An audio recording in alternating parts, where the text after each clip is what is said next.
Buongiorno a tutte e a tutti. So I'm particularly glad to welcome you to the first annual lecture and presentation of the PhD in Political Studies, with the greatest hope to have a blended presentation in 2022.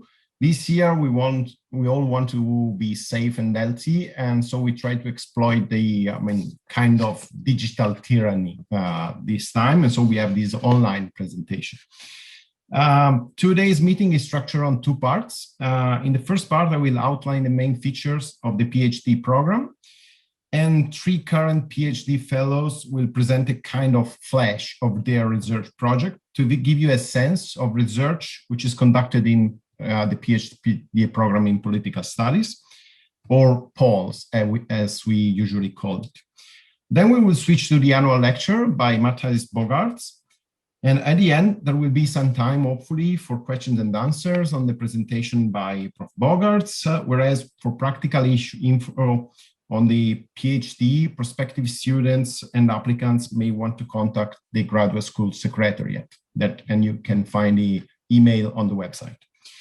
Before we start, I'm particularly glad to thank all the colleagues that have contributed to the renovation of the PhD program website. So you can have a look at the new version of the website, and also the opening of the LinkedIn webpage, as well as the organization of today's event. And I want to mention above all Licia Papavero, who is the graduate school general coordinator. Unfortunately, she cannot be with us today, but she made she put great effort in this organization. I want also to thank Edda Orlandi, who is the secretary of the graduate school, as well as Francesca Pasquali, who acts as the PhD program vice director, and also Stefano, who is behind the scenes and arranged this video session. So let me start with the relatively brief presentation of the PhD program, especially for prospective applicants and hopefully PhD fellows in the next year. The PhD program is run by two universities, the University of Milan, you can see the central courtyard on the left, and also the University of Pavia, again, another courtyard on the right. The administration is based at the University of Milan, also for the next year. But let's say the range of university which are included in the PhD program in political studies is definitely larger, because the faculty includes scholars from several main international and Italian universities. Central European University, University of Florida, University of Exeter, University of Lausanne, and then for Italian university, the Catholic University in Milan, University of Bologna, University of Turin, and University of Valle d'Aosta. So prospective PhD students, if you're interested in discovering basically who is in the faculty and especially our research interests, you may have a look at our new POLS website. Also, I need to mention that the PhD program in political studies is embedded in a graduate school, which is called NASP. NASP is an institutional research network, including 7 departments and research institutions in Northwestern Italy. And it also received funding, in addition to the funding from the ministry, the Italian ministry, also from 2 major foundations, the Fondazione Cariplo and Compagnia di San Paolo.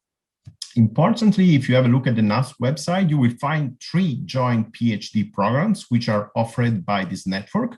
The PhD program that we are going to present today, the PhD program in political studies, and then let's say the 2 sister or brothers, depending on how you prefer, PhD programs, the PhD in economic sociology and labor studies, and also the PhD program in sociology and methodology of social research. So my presentation today focuses on the first, because I'm director of the PhD program in political studies, and that's basically what I'm going to present.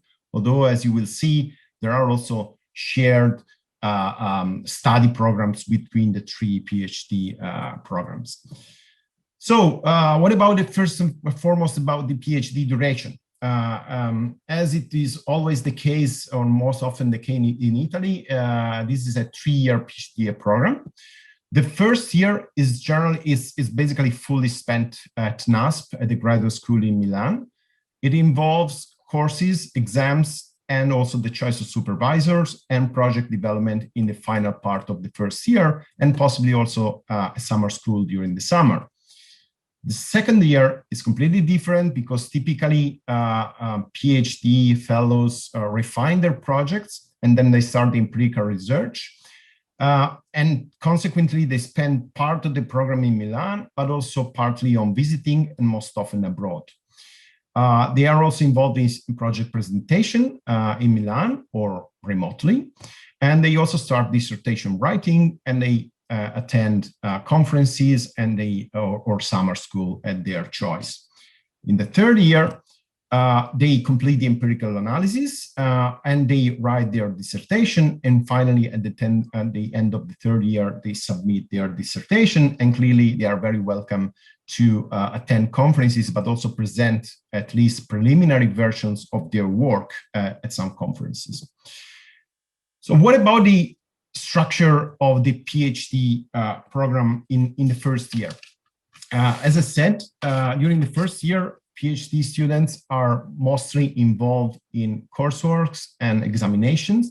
They have to attend roughly 13 classes. And the PhD program aims to provide a sound methodological foundation for political science research. And that is why basically students attend and take classes that are shared with the other PhD program within the NASP in both qualitative and quantitative research methods, and also, let's say, the epistemological and also mathematical and statistical backgrounds and foundations for these method courses. There is another component of method courses which are provided during the first year, which are more tailored on the specific research project which is developed by PhD students. And these method courses are either qualitative, more on the qualitative side, or more on the quantitative side. And basically, it is up to the PhD students in interaction with their supervisor and or myself to select what is the best course to be selected. And then there is, in addition to a methodological foundation, the PhD program in political studies also offers, say, field-specific courses, which stretch from empirical political theory to game theory, logic and epistemology, political philosophy, and rational choice institutionalism. These are all compulsory courses for PhD students during the first year. And then they have to select 1, 2, or 3, depending on the individual study plans, again, field-specific courses. And in order to tailor the individual study plans in accordance with the project that PhD students are developing. During the first year, in addition to taking courses and exams, PhD students are also assigned in interaction with the PhD program coordinator to the 4 main research paths. And the main research paths which are offered by the PhD program in political studies are the one that you see in the slide. So path in institutions and public policy, a path in public opinion, political communication, and political behavior, a path in international studies and international affairs, and finally, a more normative-oriented part on political theory and political philosophy. So during the first year, just after basically the admission and the start of the program, the PhD students are assigned to a certain path, depending on the research project that they have presented at the time of application. And consequently, during the first year, they may select a supervisor among faculty members. So that after, towards the end of the first year, they start working on the revision and especially the development of their research project. So let me try to give you also some tentative dates about the 2021-2022 PhD program. So this year we are quite early with the call of application. Call for application will be published on the NASP and also the University of Milan website by late May, early June. It will remain open for roughly 1 month. So I suggest you, prospective students, to keep NASP website monitored and then link back to the University of Milan website in order to find the specific forms that have to be filled.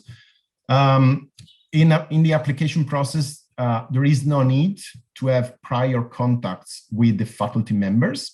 Typically, PhD prospective students developed their project on their own, and then they submit their project, which is then assessed and then selected by an admission committee. So there is no need, or actually, you should not select a supervisor in advance, as it sometimes occurs in other countries. So you just simply submit together with some documents, also your specific research project that you want to develop in case you are admitted. Then admission interviews will be conducted in July, approximately, I would say around mid-July. And hopefully, at least this is basically the latest news that I got from the administration, enrollment could already be implemented at the late of July, so that we are fully ready to start on time this year and also in presence in October 2021, which is typically the period of the year when the program starts. We all hope that we'll be able to start the classes, as I said, in presence. In case there are still, let's say, restrictions related to the pandemic, clearly we will arrange online classes. Basically, the last year, it was mostly conducted online. But we are quite confident that by the autumn, the situation will improve. And so we are confident that we can start in presence. So if you are admitted and you start the PhD program in October 2021, by the end of September 2024, you will submit your dissertation. This dissertation will then be reviewed by 2 external referees, which will provide comments on your dissertation, and you will have some time, depending on the condition of the dissertation, maybe 1 month, 2 months, or 3 months, to finalize the dissertation and then be admitted to the Viva. So in the end, the dissertation is defended orally in presence of an evaluating committee. Last but not least, because I know that's quite an important issue for prospective PhD students, the PhD program in political studies is a funded PhD program. In 2021-2022, the program will offer 8 scholarships. They are generally 7, but this year we have an additional one because the department was selected as an excellence department in the latest review and assessment of research. So we have an additional scholarship to offer. 5 of these scholarships are offered by the University of Milan, and they are set at roughly 16,000 euros per year. Whereas 3 are offered by University of Pavia. They are relatively lower, but not that much, so 15,000 euros per year.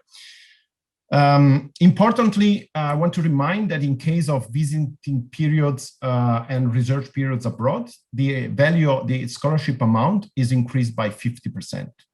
And in addition to that, during the first year, PhD students have additional 750 euros for research purposes, whereas in year 2 and 3, PhD fellows have individual research accounts amounting to roughly 1,500, 1,600 euros per year. And additional funds may also be available depending on the specificities of the project and also, on the timing and other conditions. So I want to conclude. I don't want to take too much time, also to leave some room and some time to the 3 PhD students. I would suggest you to, if you are interested in the PhD program in political studies, check the new POLS website and keep it monitored in order to see when the calls of application will be out. Also follow us on LinkedIn. We'll see that, especially in the next days, we will, let's say, promote especially the publications which have been produced in the recent years by the doctoral students of the PhD program in political studies. So you may see basically what kind of research we are conducting in the PhD program. And in the end, we are very much looking forward to receiving your application and hopefully welcoming you in Milan in October. And very good luck with the application process. So this was just a short presentation, but I think that I mentioned all the key points that prospective students might be interested in. Now we switch to the second part of this presentation of the PhD program, and I pass the ball basically to three current PhD fellows. We have Francesco Testini, who is basically going to complete his PhD in roughly 13 days or so, because I mean, the Viva is already scheduled on May 20. So he's the old one, let's say. Then we have Gul. Gul still has 1 year to go. So they will, and finally Matteo Mandelli, who is in the second year. So, and he's struggling a bit with the research project, but I mean, he's a smart guy, and in the end, he will manage to manage it effectively. So I leave the floor to Francesco first. You will see that they have prepared a very short presentation. It's not even a presentation. It's really a flash of their research project in order to give you a sense of what kind of research it is conducted within the PhD program in political studies. Francesco, the floor is yours. Okay. Hi, everyone. My name is Francesco Testini. As Matteo anticipated, I am the grandpa here, basically third year of PhD POLS. And my research path is in political theory. So I am the philosopher of the team here. Now,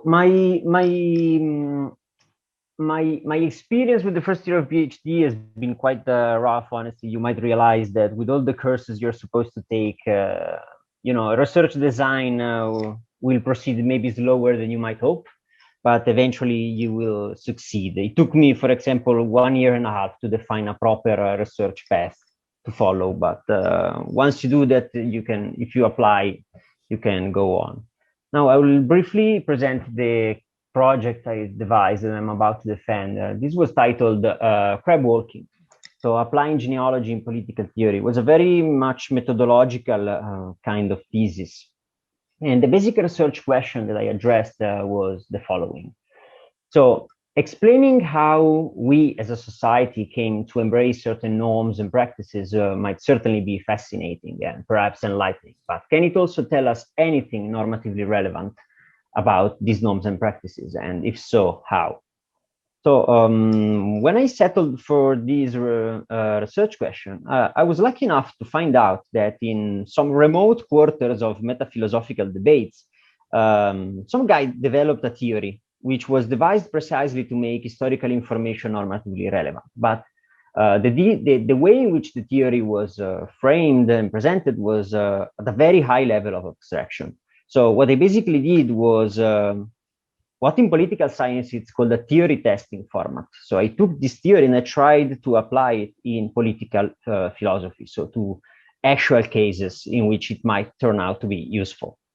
So I will give you a brief example. Now, the basic idea behind this theory, which is called pragmatic genealogy, is that by inquiring into the origins and the evolution of certain norms and practices, sometimes we learn that these items arose to serve important functions, to meet important needs, social needs of the societies which eventually came to embrace them. So, and most importantly, these needs sometimes are far from obvious. And in the sense that in the way in which we conceive these norms and practices nowadays, there might be no trace of this. But once we have these, let's say, historical information available, we can then check whether these needs are still met by the practice or the norms in the current circumstances. And if this is the case, then we have a normative insight into the normative standing of such practices and norms. So I tried to test this theory in political philosophy, and the basic research design was this for my thesis. I had two chapters dedicated to applications of the theory, and the third one that was supposed to wrap up the whole idea behind it. And one of the application, one of the way in which I applied this theory was to, or perhaps better, one of the objects which I applied this theory in political philosophy was the value of tolerance, which is a typically liberal value, and a value for which it is quite difficult to provide the ultimate justifications which are not circular in some way. What I mean by this is that once you try to justify tolerance as a value or as a practice, if you regress enough into the justification game, you typically always end up on certain presuppositions, like certain conceptions of agency or certain conceptions of people, for example, as free and equal individuals. But there has been people in history that did not accept these presuppositions. There are some people nowadays that do not.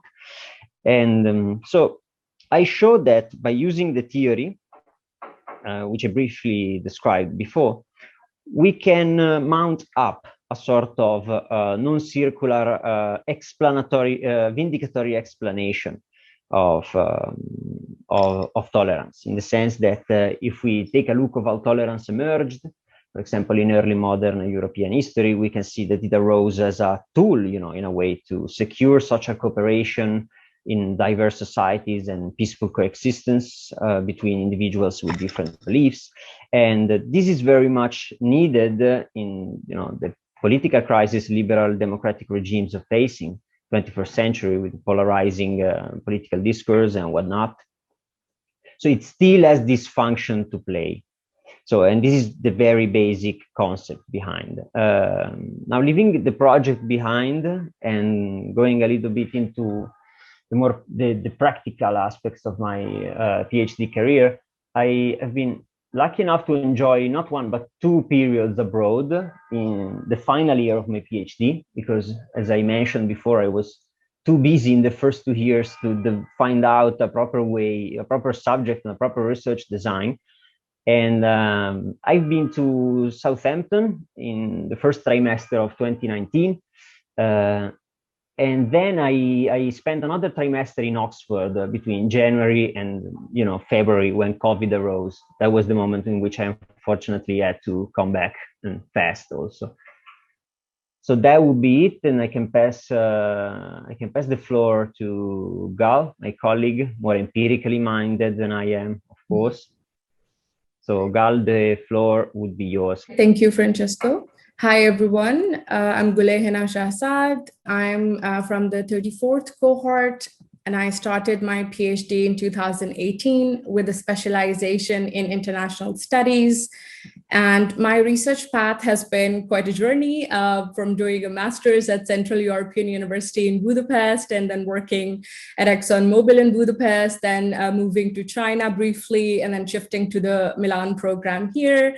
And then had to work on my project a bit to redefine it, and many seminars and conferences and visiting periods later, here we are. And I'm really liking my project so far. So I'm looking at China's Belt and Road Initiative, which is also called BRI. This was launched in 2013 by the Chinese president with an aim to redefine the ancient Silk Road and to enhance the trade and regional connectivity among the countries. So I look at the Chinese linkage and leverage based on the theory of Western linkage and leverage that we have in political science.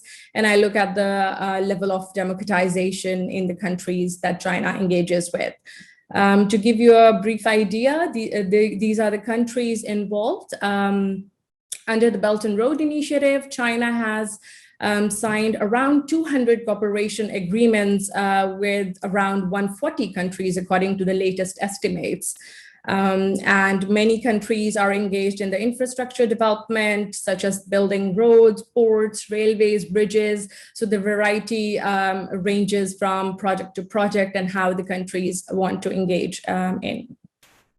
So what I look at is how and to what extent these Chinese linkage and leverage with China develops in terms of economic ties, in terms of social and cultural exchanges between the countries, also communication ties and intergovernmental ties, because Belt and Road Initiative projects are primarily bilateral in nature. But there's a focus also to engage more people-to-people interaction and to engage more with other countries at the local level. So I do look at that, and I look at the processes of democratization in the partner countries, primarily in Asia, but I plan to extend also to Africa. I used mixed methods. So I look at all the countries, 23 cases in Asia, empirically with the panel data analysis, which is also called time series cross-sectional analysis. And then I go deeper into the case of Pakistan and trace the causal mechanisms there. And I was also lucky enough to do the visiting period. I started at the Leiden University International Institute for Asian Studies there. And it's currently also ongoing. I'm part of the New Silk Road project, where they're also looking at the BRI in a broader context and engaging with the relevant scholarship and writing. So that's where I will stop and pass the floor to my next speaker, Matteo. Thank you. Hi, everyone. So I'm Matteo Mandelli. I'm a second year PhD student in the Curriculum Institutions and Public Policy. And I'm trying today to kind of share what has been my experience so far with all its ups and downs, let's say, hoping that it's going to be useful to some of the people that are going to apply next year. So basically, I got my start in research right after my master thesis, collaborating to the International Research Project Sustainable European Welfare Societies. And this increased my interest for sustainable welfare, so much so that I decided to apply for this PhD. And right now, as I said, I'm in my second year, which basically means that I'm trying, as Matteo, who was my supervisor, said, to kind of define my research project and identify a research question that allows me to go from, let's say, the more general to the very specific. With respect to the research topic, what I'm working on is eco-social policies, which are policies that sort of try to achieve interconnectedly both social and ecological policy goals. And I'm particularly interested in the policies that tackle the social consequences of the ecological transition, namely what is the jobs versus environment conflict, which is something that we can really see in some of our sectors in the economy. Think, for example, of former Ilva in Taranto, Italy, where you really have a conflict between jobs and environmental goals. So my thesis is called The Politics of Eco-Social Policies. So I'm trying to tackle these policies from a comparative perspective, trying to see how institutional settings and political dynamics sort of influence different outcomes in terms of integrating economic, social, and ecological goals. And with respect to, let's say, my research path so far, I mean, for me and my colleagues, visiting has been kind of hard because of COVID, but now that international mobility is going to be restored, I'm trying to sign a contract, a visiting contract with the European Trade Union Institute, which is a research center of the European trade unions based in Brussels, for which I'm going to work on a project on the ecological transition of energy-intensive industries in Europe. Thank you so much. I think I'm going to pass the floor to Matteo back again. Thanks. So thank you very much. Great. Thank you, Francesco, Gul, and Matteo. Also because I mean you had to prepare this flash in a very rush because everything is rushed this day. And I think that you managed to give a clear, let's say, overview of basically your research topic and what kind of research we conduct at the University of Milan in the PhD program in political studies. And certainly, as I said, for prospective students, in case they are interested, they may check the PhD program website, the page on LinkedIn, and clearly on more substantial issues related to the PhD program, they may contact me, whereas for practical issues, they may relate to the graduate school secretariat. That's it for the first part. We are also mostly on time, and I'm very happy to, let's say, inaugurate this annual lecture series. This year is the first annual lecture that we are holding. And I'm very happy to have as speaker Professor Matthijs Bogaerts. Matthijs joined us. You can see him in the small picture there in the video. He joined us. He's not from the University of Milan, but he was very much available and very much committed in taking over the supervision of the research project by Gul last year. So, and we were very happy to include him in the faculty. Matthijs Bogaerts is a sort of globetrotter of political science, let's say. He has 2 master's degrees from Leiden University, and then he got the PhD in political science from the European University Institute in Florence. Then he traveled quite a lot because he has been on the faculty of university in some universities in the United Kingdom, in Germany, in Hungary, and most recently in Austria, because basically he moved together with the Central European University from Budapest to Vienna. He has published widely on a range of topics and relatively, let's say, a broad range of topics, stretching from comparative politics, including democratization, de-democratization, democracies in divided societies, political institutions, terrorism, feminist institutionalism, African politics, and last but not least, the European Union, which can never miss basically these days. Now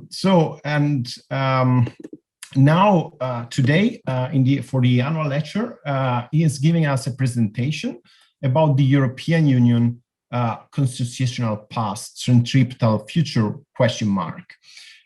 So I'm very happy to leave the floor to Matthijs. In the end, as I said, there could be some time for questions and answers.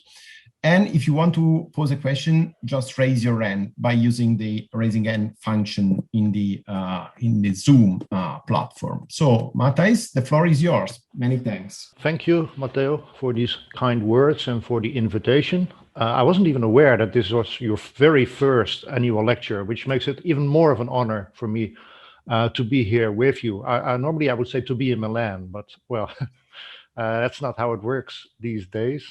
I've been to Milan, to your university. I have very fond memories, but today we do it differently. Thanks also to the excellent PhD presentation. So it's very informative for me to learn more about your program and about what PhD students are doing. I think Zoom etiquette says that we first have to do 5 minutes of yoga before we go into the next round.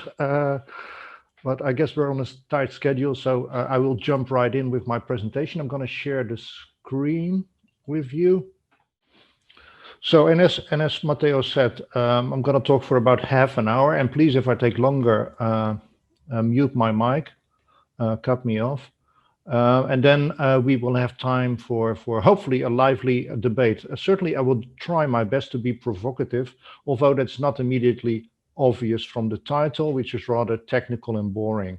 So the topic is the European Union, consociational past, centripetal future.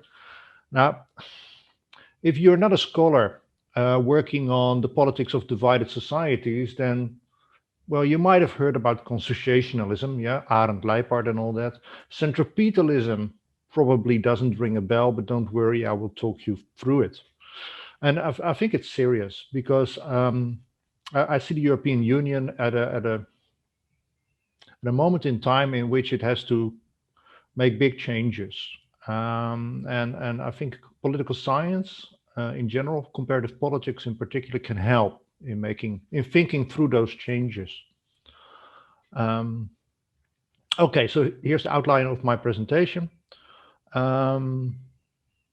I will not read everything that you see on the screen because I've been taught that either people read or you tell them, but you shouldn't do both. That's one of the things I learned this year, doing online teaching, and I guess we have all been doing that. Okay, some background. Now, the paper that was also circulated and has been published recently could easily have had an alternative title, namely Constituency Pooling, a new way to elect the European Parliament. And if a paper can have two titles, it means it's really two papers, and that's true. I don't know about you, but in the past year, ever since the pandemic hit, and it hit Hungary much less ferociously than it hit Italy. So we in Hungary have had a relatively easy time, but still I've been unable, I must confess, to do anything new. So what I've been doing is going through my drawers, finding old papers that were never published, and trying to revive them. And that's also what happened with this most recent paper and article. It's the basic ideas are 2 decades old. So already when I was working in Southampton, that was my first permanent job. I had this idea of a different way to elect European Parliament. I wrote a conference paper. I submitted it to 2 journals. Both journals rejected it. And then I thought, okay, maybe, it's a stupid idea. And recently I was asked to contribute to a special issue.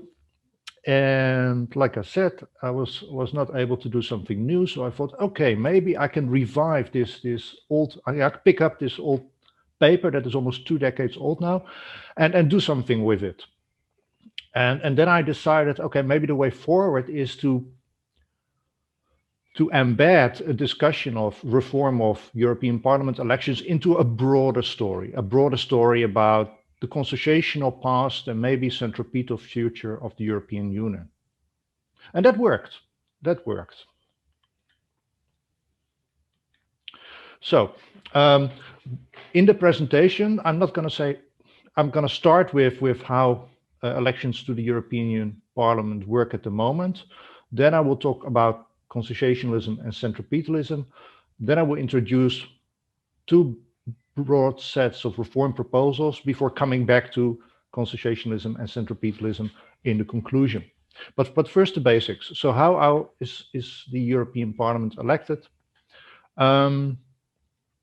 Well, first the theory, then the practice. So the theory is that there should be a uniform electoral law, so that in principle, around the EU, all member states use the same rules to elect the European Parliament.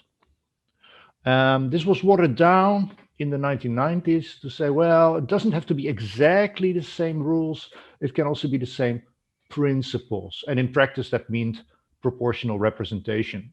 But in reality, what happens every 5 years is that, and this is really paradoxical, the elections to the supranational assembly are basically national affairs.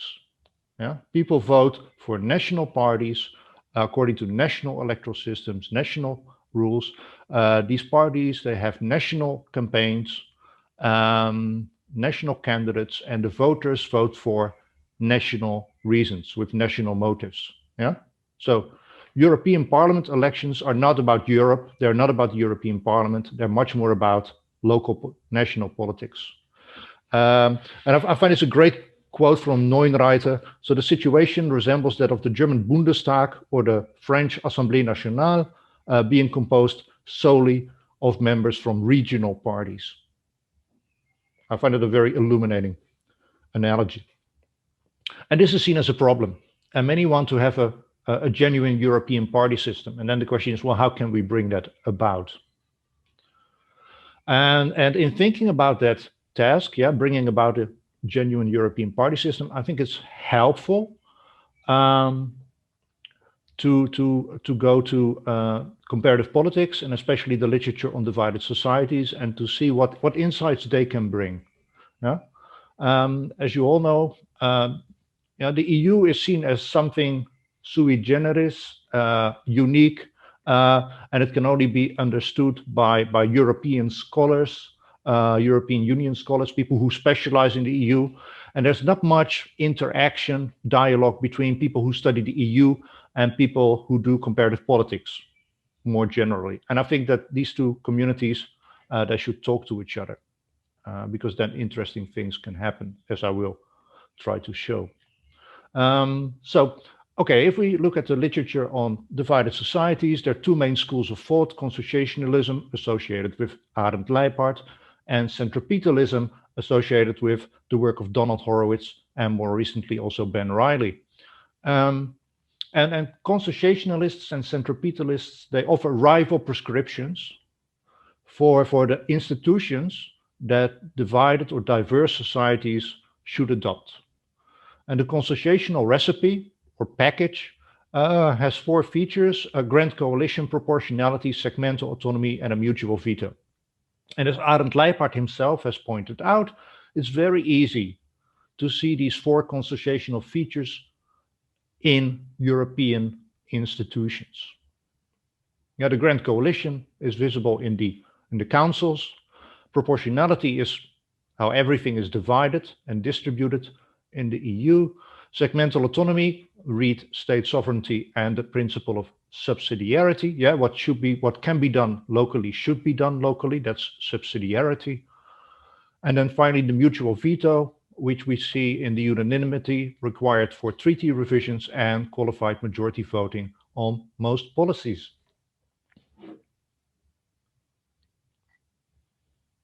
So, consociational interpretations of the EU are not very controversial. What about centripetalism? As I said, that's a different prescription. It's a different analysis, diagnosis of the problem. Centripetalism says, well,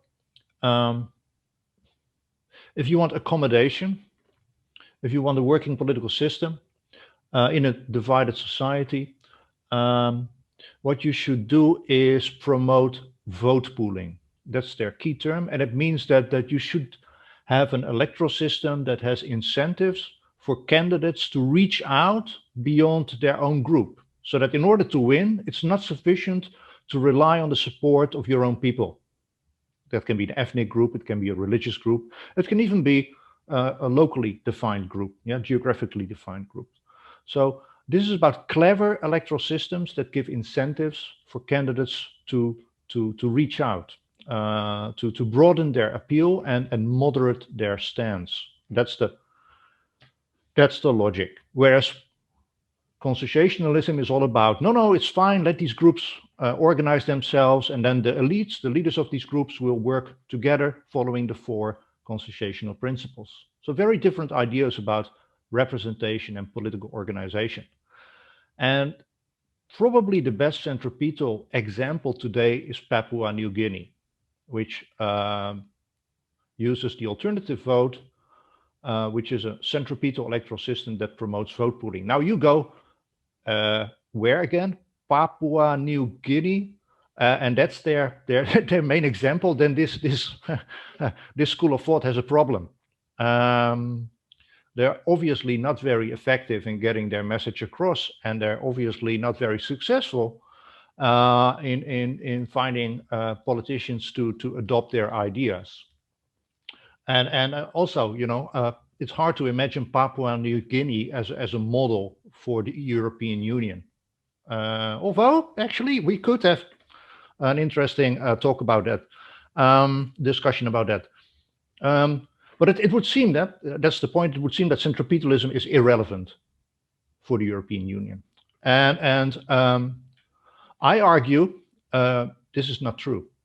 And I argue that if you look more closely, there's actually quite a lot of evidence of centripetal mechanisms in the European Union already. It's just that nobody has ever noticed that. And one reason, is this that centripetalism seems quite exotic, Papua New Guinea. The other is that the people who work on centripetalism, they never look at the EU.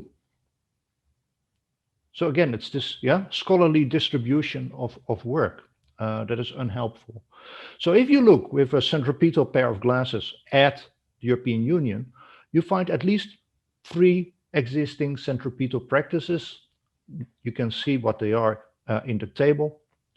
And you find them in the European Parliament party groups, so political parties inside the Parliament. You find them in the European Party Federations, which is the European parties that contest European Parliament elections every 5 years. And you even found spatial distribution requirements. That's the centripetal mechanism, spatial distribution requirements. You even find them in this system with Spitzenkandidaten that run for to become president of the European Commission. Now, spatial distribution requirement, briefly, what does that mean? It means that, for example, in the European Parliament, you can't form a group unless you have a certain number of members from a certain number of countries. And the aim is to make these groups more European. So you can't, an Italian party or an Italian and French party can't team up to form a party group. They need more members from more countries. Okay, so that's a spatial distribution requirement. If you look at centripetal proposals, which you find in the bottom half of the table, you see that also there are at least 3 proposals that rely on spatial distribution requirements, meaning 3 proposals that include a centripetal element. And I will have more to say about that in a moment. So centripetalism, in a nutshell, bottom line, centripetalism is very much relevant for the EU. Okay. And now I get to the probably the most controversial part of the talk, where I try to sell you my novel way of electing the European Parliament. But before doing that, I first look at the most radical solution, the most radical proposal that so far has been discussed in the European Parliament several times, actually. So the idea is to create a supranational EU-wide district. The size varies. Sometimes it is as little as 20 or 25 members of European Parliament. So the supranational district is an addition. It doesn't replace the way European elections are done right now, but it creates a second EU-wide district, elected also according to proportional representation. Actually, nobody, to my knowledge, has proposed to create a supranational district that spans the entire European Union. So I just put that in the table as a thought experiment to say, okay, if we scale this up, what will be the advantages and disadvantages then? You see that the advantages depend very much on the details, but the disadvantages in both scenarios are clear. If you have a question about this, I'm happy to answer it in the Q&A, but otherwise I would like to move on because it shouldn't get too technical. The bottom line again is that the most radical example currently on the table, the creation of a supranational EU-wide district, is probably not going to bring about the European party system that so many people want.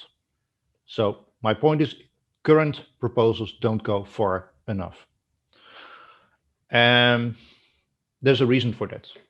Because, and this is my main argument, instead of supranational districts, we should think about cross-national districts. Now, cross-national districts are also known as constituency pooling or twinning. I will try to get out of it, and then hopefully we can also go back. I can get back into my presentation. I didn't try that part. So I was asked to contribute on the basis of my article, the one that was circulated. I was asked to contribute a blog to the loop. I must confess I didn't know about this, but it's a blogging site managed by the European Consortium of Political Research. I'm very proud to say that this was my very first blog. I'm now a blogger officially, and it's a good exercise because you have to translate your political science ideas and jargon and think about, okay, how can I tell this same story to a broad audience that has no background knowledge and that doesn't understand the terminology that we are also familiar with. So and then I came up with, so I thought I can't use constituency pooling. I can't even put cross-national districts in the title. That's way too technical. And then I thought, hey, twinning. So twinning is what you see here. Twinning is European communities teaming up. And that means, normally it means that they send, the local hockey club goes to visit once per year the twin town in wherever. Yeah, so it's mostly at the level of civil society activities, nothing really serious or political. But twinning has been incredibly popular. There's even of course, there is a European Twinning Association, of course. And I thought twinning, that's a great metaphor. That's a great analogy for what I want to do. Now, what I will do is I will stop the share now and go back then into my presentation. I think that works best. Yeah, okay. And then yeah, okay, that works. Okay, that's my proposal. I take a sip. This is water, by the way, in case you were wondering. I take a sip of water and you look at the screen and try to figure out what on earth is going on there.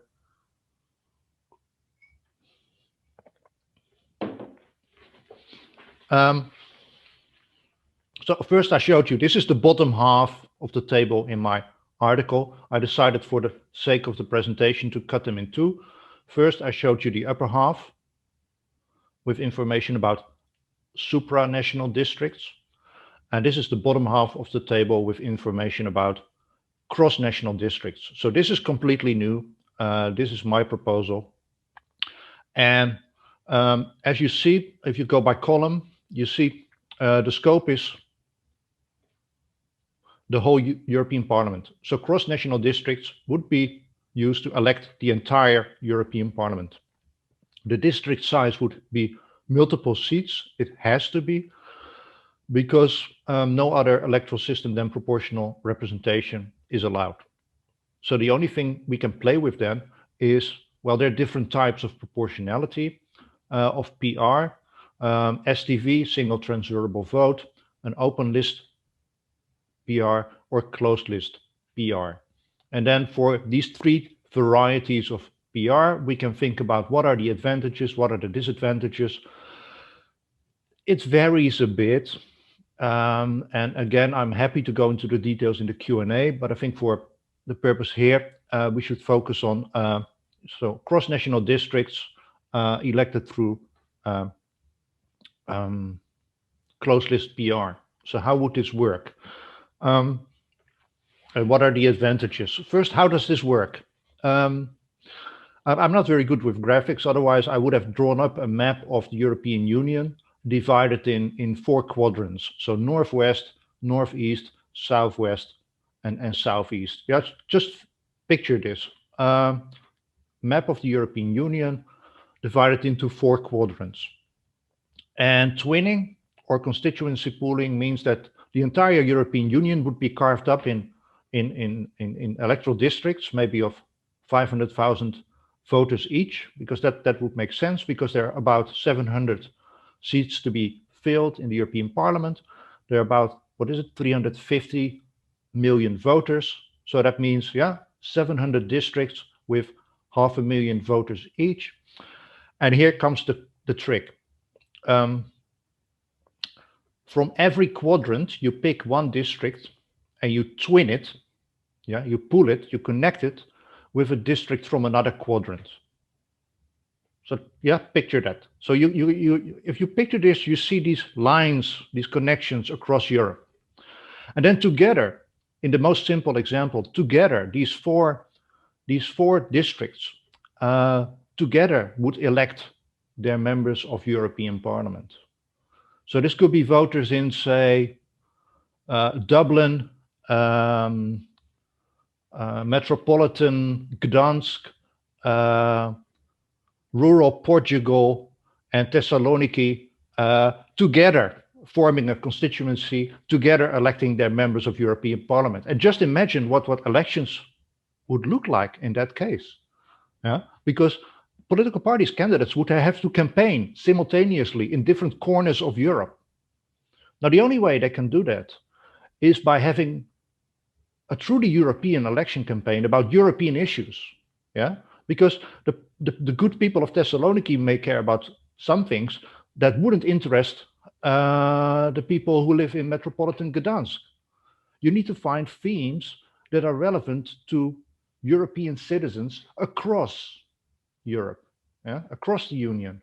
So what you would need is a European campaign organized by European parties, because, hey, who else can organize simultaneous campaigns around Europe? And you will need candidates that appeal not just locally, but that have a European appeal.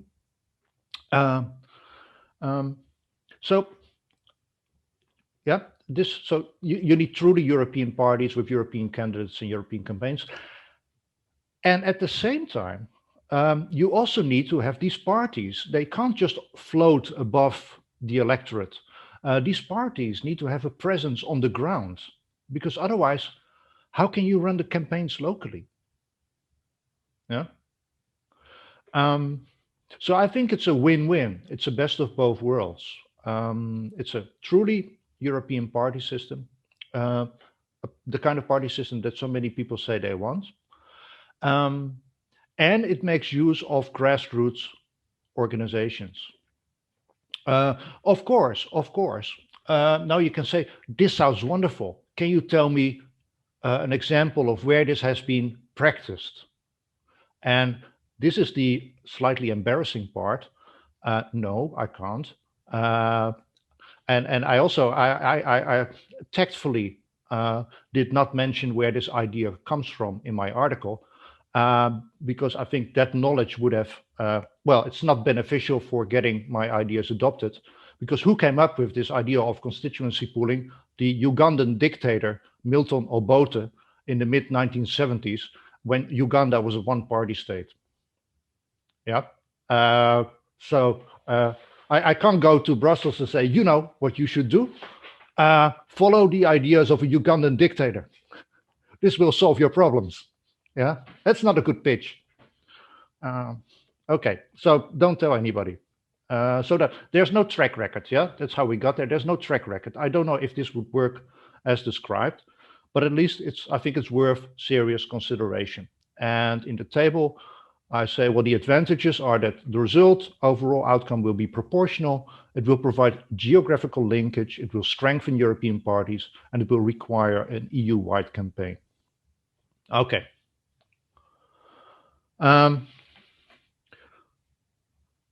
After I published my article, I did some self-promotion. So, I always send then my most recent publication to everybody that is in the bibliography, everybody that I quote. Say, hey, thank you. I used your work. Here's my latest publication. Check it out. And several people come back to me, including Friedrich Puckelsheim and Pierre Jouvenin. And they said, oh, that's very interesting. We never looked at it like that, but we have our own favorite alternative, which is called double proportionality. And they have both been pushing that, and double proportionality is actually quite intuitive. It just means that seats are allocated in 2 rounds. First, seats are allocated to European Party, and then within each European party, seats are allocated to the national parties, depending on how much they contributed to the electoral success of this European-wide party. And the catch is, of course, that the elections will then be contested by European party federations, not by national parties. Basically, it's no wonder that the inventor Puckelsheim is working in Germany, because this is pretty much how seats are distributed in the German federal elections, and then this is applied to the European level. And I find that I thought about it, and I wanted to dislike it more than I can because it's competition. But I must say it's actually much better. The idea of double proportionality is much better than the proposal for a supranational district that everybody in Brussels talks about. But I still claim that there are some disadvantages that they have and my proposal doesn't. The first thing is that it requires a very careful regulatory framework. For starters, you would probably have to ban national parties from contesting European Parliament elections. Otherwise, it wouldn't work. So it's not just the electoral system. It's not just how you distribute seats.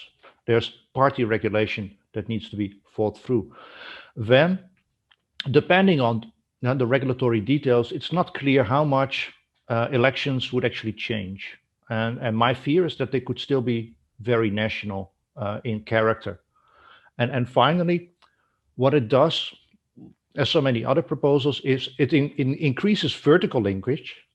So vertical linkage is linkage between citizens and Brussels/Strasbourg, where the double seat of the European Parliament.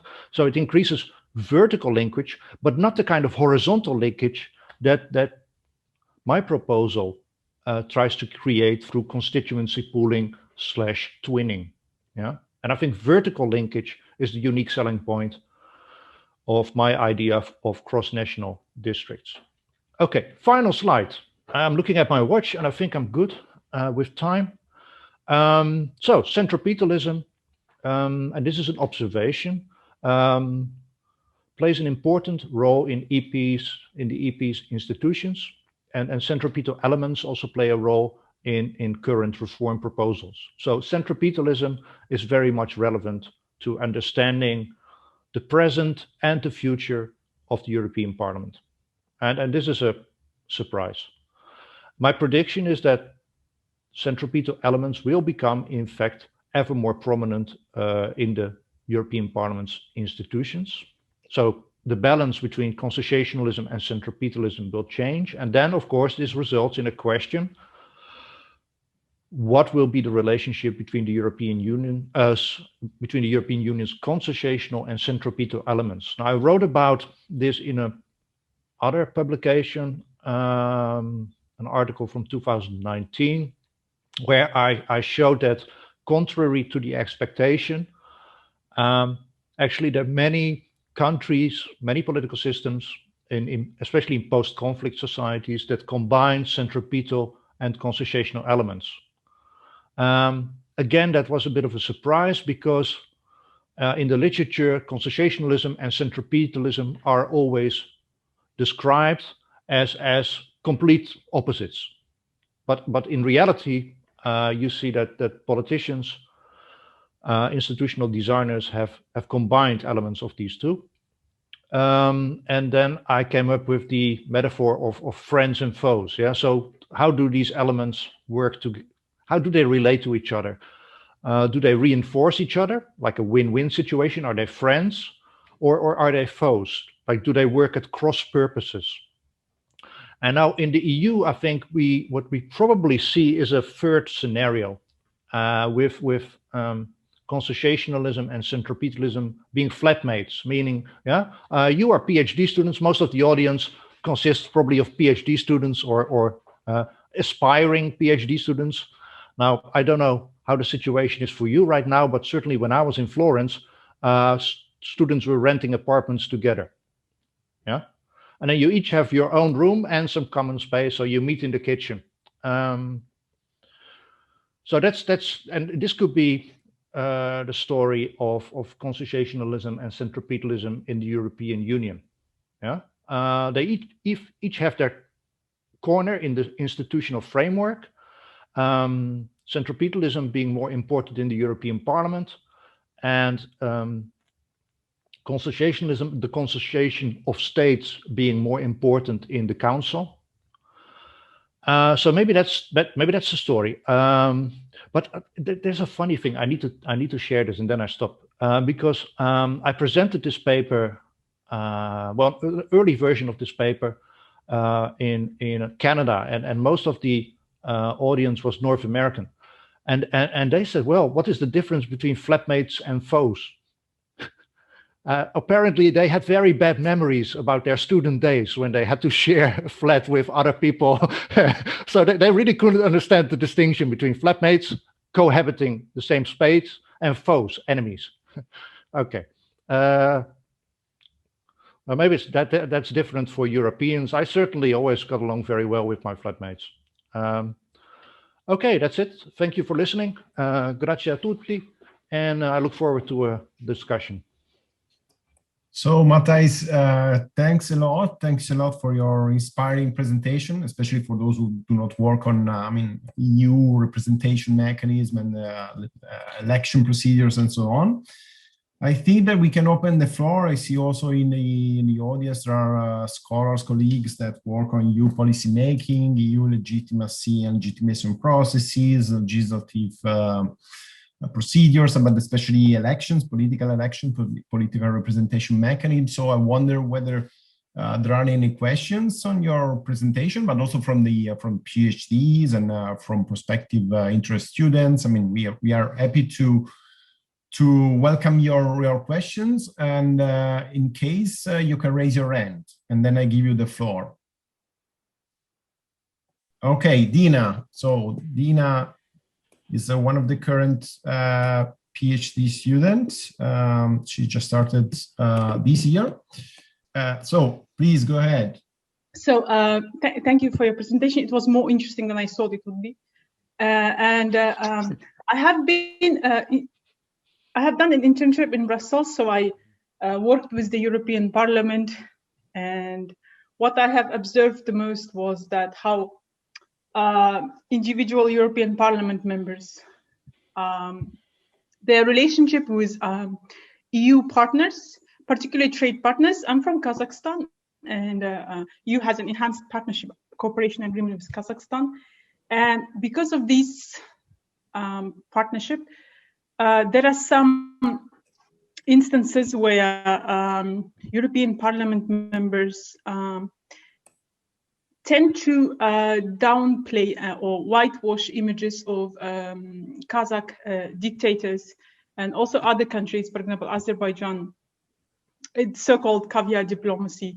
So, and I was wondering, would you believe that this new way of voting for European Parliament would somehow help to keep European Parliament members more accountable and more ethical in their dealings with their partners in terms of not whitewashing images of authoritarian leaders, and rather raising questions of bad human rights record?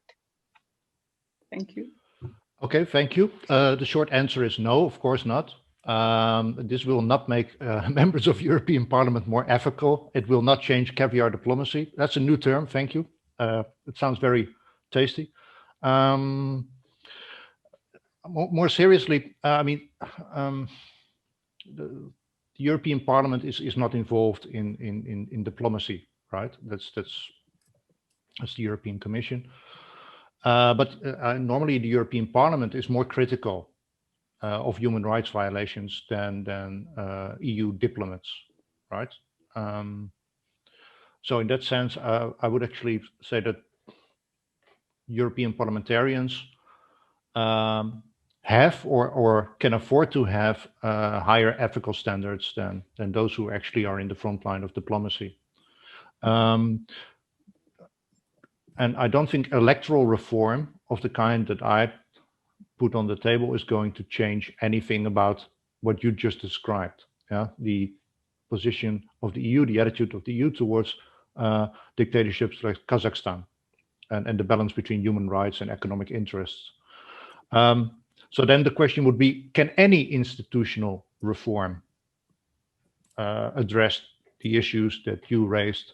And can it make, and then if you say, well, increased accountability, I think yes, that's probably something my proposed electoral reform can deliver, increased accountability, but only by members of the European Parliament, not by European diplomats.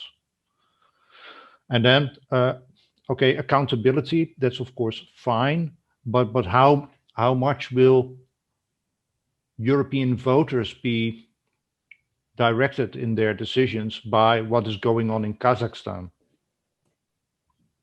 Yeah. So no, I'm sorry, I don't have a more optimistic answer. Professor Bogart, nice to meet you. Thank you for the presentation. As you know, I'm really not an expert of European Union election.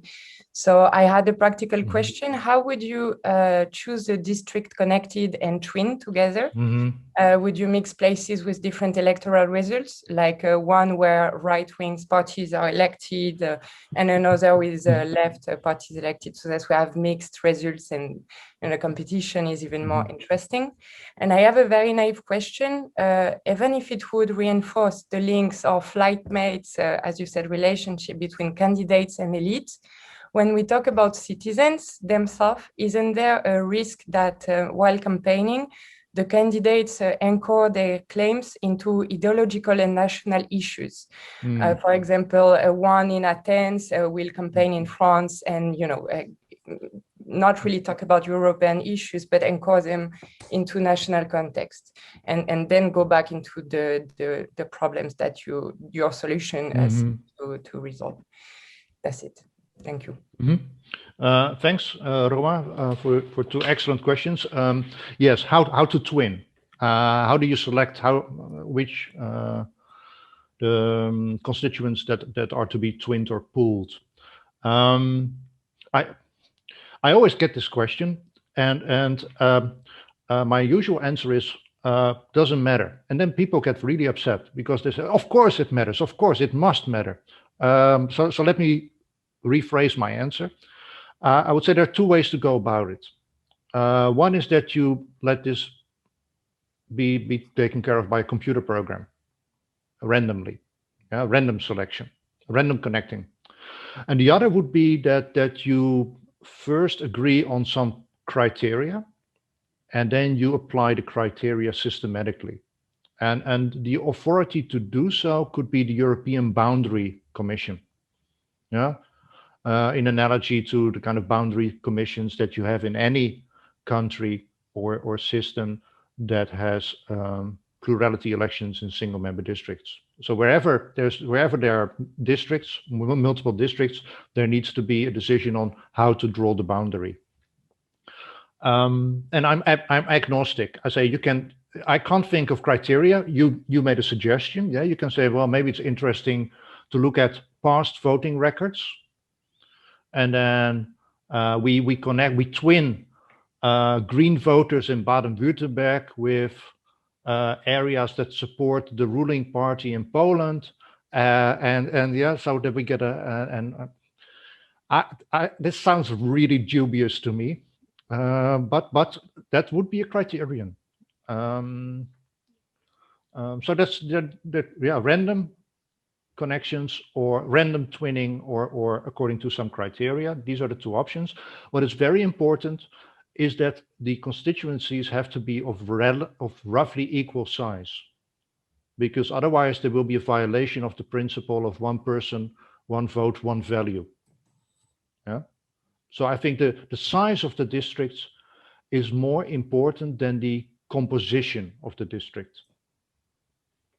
And then to the second question, basically, it's an excellent point. This is what you created a beautiful system, but can't they cheat? can't they play? Yeah. You think that you give incentives for them to have truly European campaigns, but can't they cheat? Can't they go local and secretly say something different to one constituency in one quadrant of Europe versus another district in another part of Europe?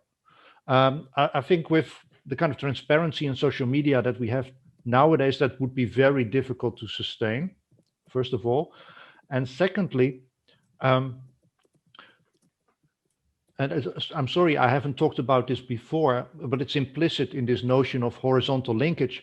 The thing is, and this would probably require a voter education campaign, the people in these 4 different parts of Europe will know with whom they are linked. Yeah. So they know that it's not us who decide on our own who's going to be on our behalf in Brussels, in the European Parliament. We're doing this together with the people in Thessaloniki, Gdansk, Portugal, the examples I mentioned earlier. So it's this sense of common destiny. That sounds a bit too grand, but of community, the electorates will know with which other European citizens they are electing their members of European Parliament. And again, I think if there's this awareness, it will be difficult for parties to campaign with localized messages. But thanks, and I wrote down the points. Thank you. So thank you, Roma. Thank you, Matthijs, for your answer. I see a few raised hands, and then I have a couple of questions that were sent to me in order to forward to you. So, but first we have Martin Herzig, who is another new entrant of the PhD program last September. So the floor is yours, Martin. Thank you. Good afternoon. Thank you very much for a very interesting talk. I have a question that is especially related to campaigning and to your idea that not only local issues will be part of the policies of the parties or whatever groups this will be. I was wondering that when we don't have, let's say, regional topics, but if we have topics that should reflect different realities in different parts of Europe, I would guess that these topics has to be quite general, so that they are understandable for all, in all parts, because it wouldn't be convincing if the same group has very different policy proposals in Athens and different in London, or not London anymore, but Dublin maybe, or Amsterdam or Madrid. Yeah. And now I'm wondering if, when we see this and we imagine that we have parties in the whole spectrum from left to right, and they have, let's say, very general answers, whether we don't support polarization in Europe by saying, well, the parties in the center can have some general, let's say, centrist policies. The parties on the left and the parties on the right will make their point anyway. And whether maybe the voter doesn't have that much alternative in the center, and that might lead to more polarization in Europe by the system. I'm interested in what you think about it. Thanks. Good point. Of course, when you started to talk about campaigns, general topics, I was immediately thinking of, well, how does it work in national political systems with national elections? Yeah, that's also where. So it's normal that parties compete with election manifestos, parties, programs, and say, okay, if you elect us, this is what we want to do in the next 4 or 5 years. Yeah, and they should have a program that is tailor-made for the European Parliament. So it doesn't make sense to campaign with local issues, because you're going to be at a supranational level. So you need to think about what can be done from Brussels, and I see that as a positive outcome. But then you say, well, what about polarization? I think there are 2 elements to this question. The first one is one part that I agree with, another part that I have a problem with. Let's start with the latter. I always have a problem with like, oh yeah, but what if we give more? Distrust of the voters. Let's put it like that. Yeah, oh my God, we can't have voters vote on this because what will they do? Yeah, there will be extremists, and then the European Parliament will be filled by extremists to the left and to the right, and we can't have that. And so that's one thing, because okay, if that's what voters want, who are we to say they shouldn't have that? Well, and then comes the political science voice who says, well, who are we? We are political scientists. We study these phenomena, and we know the ups and the downs, the pluses and the minuses. And there may be good reasons to design institutions in such a way that polarization is avoided. Yeah, if we agree that polarization is not a desirable feature of a political system, it's entirely reasonable to counter polarization or to avoid it if we can. I don't see the I think polarization would only increase so let's call radical parties in the European Parliament will only gain under my proposed electoral system if radicalism becomes a truly European phenomenon. Because remember, we're connecting constituencies from across Europe. And what we see at the moment is that, fortunately, populism and of the left and the right variety, and even anti-democratic authoritarian tendencies are still pretty much localized. Some countries have more of this problem than others. Within some countries, the problems are more in, let's have a hypothetical case and say the problems are more in the south than the north, or the north than the south. I'm not thinking about any particular country at the moment. Yeah, so only if radicalism would be a problem across Europe, would my electoral proposal reflect it.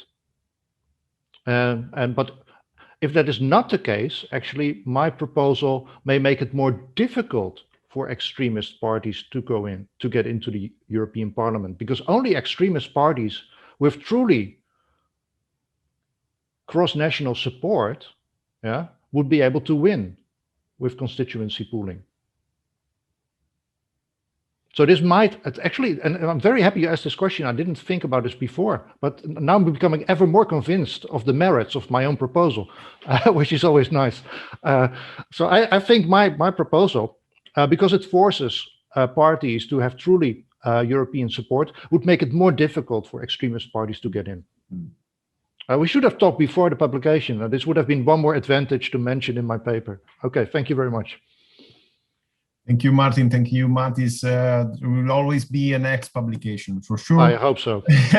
Hopefully, at least. So we still have a few questions. First by Adam Nettles.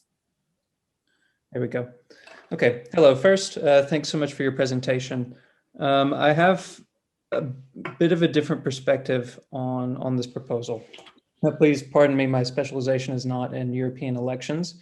I focus more on international relations and right now European security policy. And I'm originally from the United States, which also colors, for sure, I think the way that I sort of look at this issue. There's a quote that I remember in my undergraduate program, and I think it was an American politician, I don't remember, who said that basically all politics is local. And I think that this is something that is being a little bit underestimated in this proposal. So I'm definitely have a critical perspective on this. And I'm curious as to why it's considered important to sort of divorce the European Parliament from the territoriality of the member states. Like, why is that considered to be a fundamental sort of goal in this? I just can imagine systems that are different, where you can keep these territoriality, this local politics, and sort of solve the problem. I'm sort of trying to read in, so please correct me if I'm wrong, but it seems like the goal is, of course, the creation of a sort of supranational European identity, a supranational European set of interests. And my concern is that if that's the goal, to sort of get normal people involved in the European Union, it would actually be very counterproductive, mean, if you have people who you're pairing, let's say people from Dublin and people from Thessalonica, there's a very strong assumption that there are similar interests there and that they would be voting to present these interests. And I'm not necessarily sure that is actually there. It just seems like there's other ways to get to that goal without divorcing people from their local politics. So I'm curious as to your thoughts on that. Just a couple ideas. I mean, I think about sort of, again, always I hate to bring the United States into this, but I mean, if I, for example, in the state where I'm from, was paired with someone across the country, I'm from Louisiana, which is in the deep South. And if I was paired with, let's say, people in Northern California, I mean, I'm American, I have this identity. However, I would be very displeased that my congressman is representing both myself and people in that place that's very, very far away. So here's just your thoughts on that. Well, first, a quip. If you're a United States citizen, chances are very good you might not even have the opportunity to vote. Certainly not with the way things are going right now. Texas just adopting even more strict voting laws. So voter suppression is the real issue, I think, in the United States. But yes, you're right. That's my next audience will be in Washington. I'm trying to sell twinning to the US Congress. Wish me good luck. No, all joking aside, I wrote down 2 comments and I already wrote down my answers. So you say all politics is local, and there my answer is everything that is local should stay local. So local politics should be dealt with at the local level, and that's why there's in the EU there's this talk about multi-level governance, which goes from the local to the regional to the national and then to the supranational. So and that's why I say, and this is a serious answer, local issues should stay local. About territoriality, this is a misunderstanding. So in the I mentioned this idea of a supranational district, right?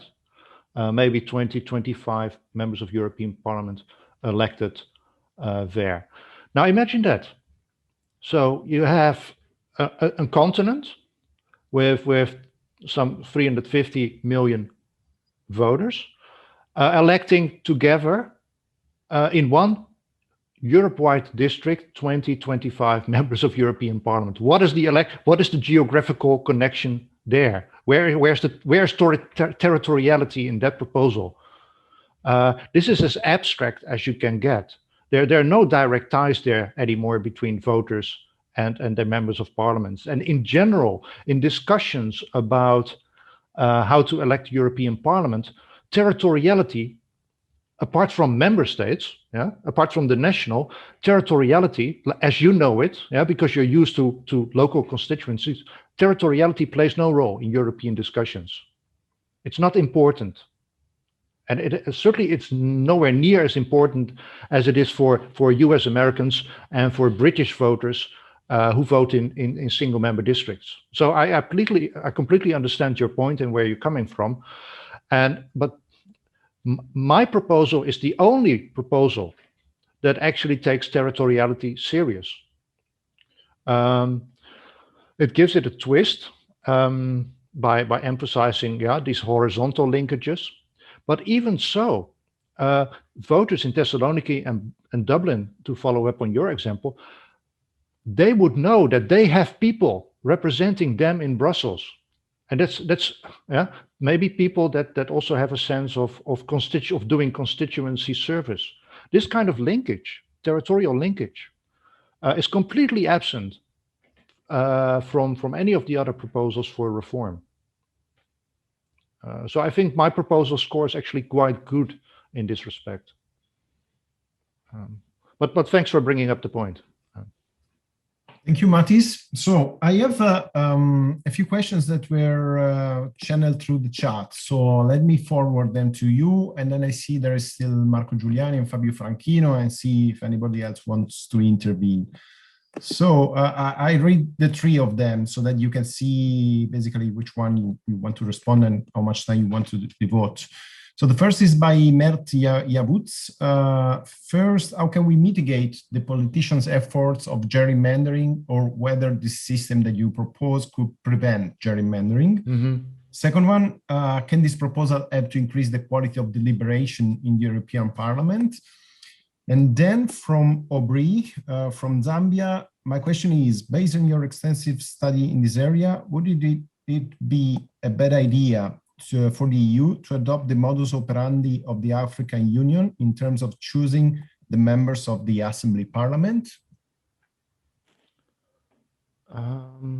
I need more information about that third point. The third one. So Yes. Aubrey, if you can add more details, please send them in the chat directly to me.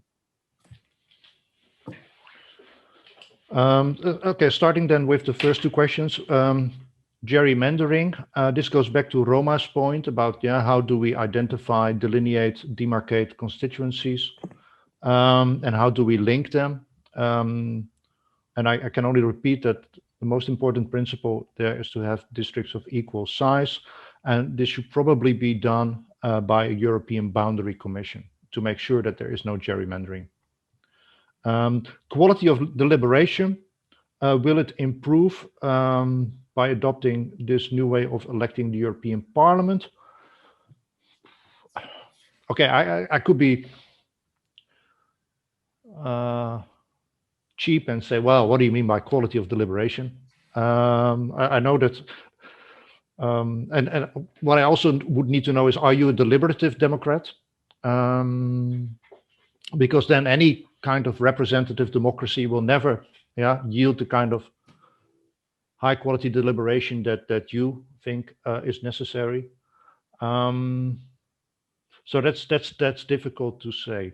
I don't know. Also because I would have to think about what is the causal mechanism. How would one relate to the other? So first we would need to know what is the dependence variable, the outcome, to use that terminology, and then we need to think, okay, how are the independent variable, the reform, and the outcome, quality of deliberation, how are they connected? What are the different steps in the causal chain? That's an interesting thing to think about, but I can't give you, I'm afraid, an answer on the spot. So thank you, Matthijs. Anyway, I think anyway that the answer that you provided is quite interesting, especially if the question came from a prospective student, because I mean, most often the questions that prospective PhD students want to answer are very, very complex issues and questions that are difficult to answer. So there would need maybe a research project to answer, basically. Okay.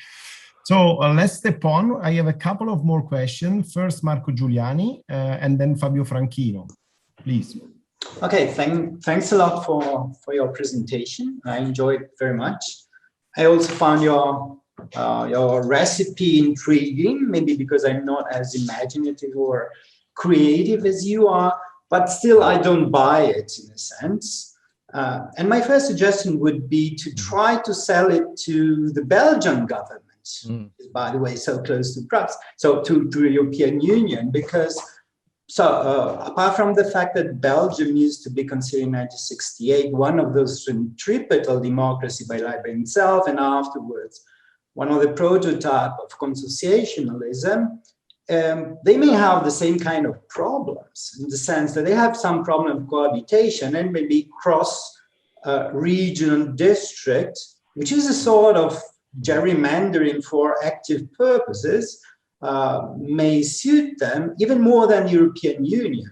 And as a matter of fact, it would be just a sort of extension of the Brussels area to the whole country, because in the Brussels area, you already have the two linguistic communities. So if you manage to sell it to Belgium, it could be a good start instead of just having no previous experience. But the problem with the European Union could also be the fact that whereas in Belgium, you would substitute a system with another, in the case of European Union, those more traditional national competition will remain because the national level, national politics would remain.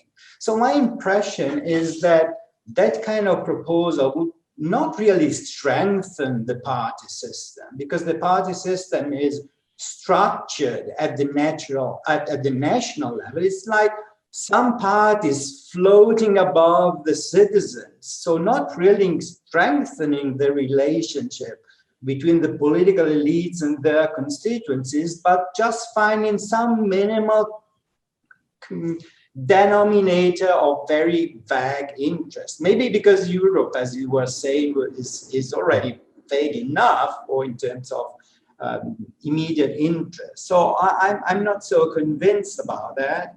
And one last point. So if those, let's say, political elites manage to be elected in those cross-country districts, what are they really representing? So the risk is that let's say, the level of congruence, the level of proximity of those political elites to the real interests, to the major, let's say so, interests of those constituencies will diminish compared to those that are nowadays representing them. And diminishing the congruence is probably not one of the things that normally we would aim at in a democracy. It looks like a very top-down proposal, but maybe, as I said, it was because I'm not so creative. And so it works more or less, and I'm more or less satisfied, but probably it's because I don't see so distinctively the problem. So thanks. Shall I answer first, Matteo, or? Hello, I can say something because it's similar to what Marco said. Is that okay, Mattis? Hi. Yes, absolutely. Hi. I do apologize. I was very, very late in your presentation because I just finished teaching. So I might have misunderstood part of your talk. So I apologize. But I apologize. I do share, however, some of the comments just Marco said, and really probably, strictly speaking, from a normative perspective, the issue is: are you not sure that this the proposal does not, let's say, diminish the substantive congruence and the issue of representation, issue of congruence and responsiveness?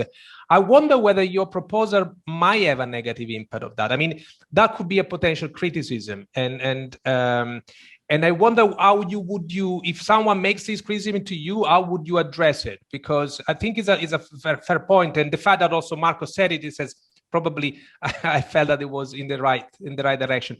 And the second, which is much more practical, considering how this reform has to be adopted by politicians, and of course it has to be in line with their objectives. So it is fine that we make proposals, but clearly one would have to consider the extent to which these can really convince and be in line with the interest of those actors, our politicians, that have to design and adopt it. So wouldn't be that as well a pretty high hurdle to jump over in order to have this proposal put forward? Thank you very much. Thank you. On the issue of adoption, like how realistic are these proposals? Well, they're not.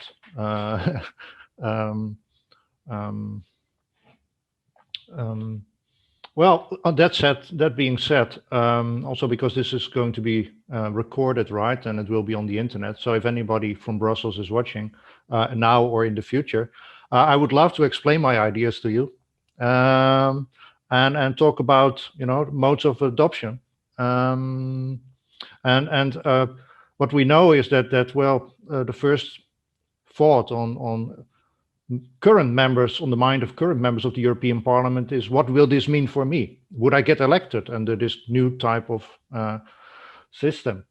To be honest, I haven't given adoptability much thought. I just wanted to put this out as a, in German you say Denkanstoß. So it's a thought, something that people can think about. Yeah. Maybe more than something that will be on the agenda of the European Parliament in the near future. So it's another what for me was the most important objective is to say, current proposals are insufficient. Maybe we need to go further. Maybe we can't go further because of political partisan reasons. Maybe we don't want to go further. But if you're serious about creating a European party system, these are your choices. These are your options. So that's what I wanted to lay out. Substantive congruence with a decline. I don't know. You tell me why you think it might decline, and then we talk, because I don't see that at the moment. But since both Fabio and Marco bring it up, it's something that I will need to carefully consider. The Belgian example. Well, two replies. The first one is I'm Dutch. I can't tell the Belgians anything about how they should organize their country because they won't listen to me. More seriously, Belgian society, if we ignore the tiny German minority, consists of two parts. You have Francophones and Dutch speakers. So it's a bipolar society. And it doesn't, my proposal doesn't work in a bipolar society because you need to have more diversity.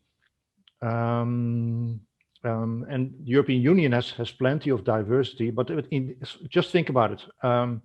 You have then in Belgium you would twin a Flemish district with a Walloon district, and maybe with the Brussels region. So you could have three zones: Wallonia, Flanders, and the Brussels region. But the Brussels region is predominantly French speaking. So if you do that, that would create a French dominance. It doesn't work. For twinning to work, you need to be able to create at least 4 constituencies that have a different composition, different from all the others. So that's why, I admit the limits of my reform proposal. It doesn't work in Belgium. Scope conditions. The PhD students will know what that means. Scope conditions. Okay, thank you, Mathis. You want to add anything, Marco or Fabio? I'm pretty sure that anyway, we will be happy to welcome Mathis in Milan during the autumn so that we can continue these or other discussions. I wonder whether there are any other questions from the audience. I think that anyway, we had quite a nice exchange. I'm sorry I didn't have a chance to get back to the question from the African students, but maybe you can contact me by email. Exactly. We can do the exactly. That is basically what I already suggested. Also, the question was a little bit complex. So Aubrey, feel free to contact Professor Bogaerts by email. And I think that we can move towards the conclusion of this very nice meeting. At least that is my perception. I want to thank all the people that intervened. I want to thank particularly Professor Bogaerts for his nice speech. Marco, do you have a raised question? Oh, no, okay, it's a clap. Okay, that's good. That's the digital tyranny, you know. Really very happy also with all the PhD students that intervened. It was a nice meeting. For sure, we will replicate next year, but also, as I hope, in a blended version.